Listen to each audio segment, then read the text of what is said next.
People say that the easiest way to learn how to swim is simply by jumping in. At UNC, learning sign language is the same way.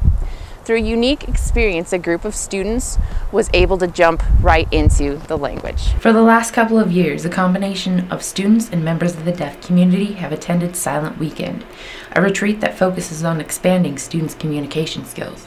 Sign language professor and Silent Weekend organizer Elizabeth McClelland explains why this is such a unique opportunity for students.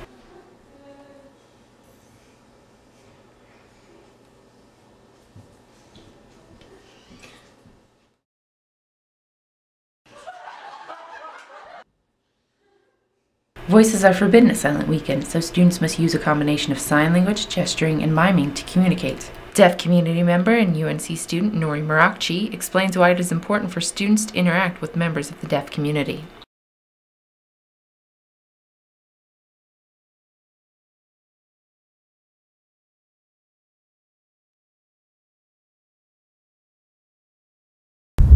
Reporting from UNC, I'm Caitlin Wopes.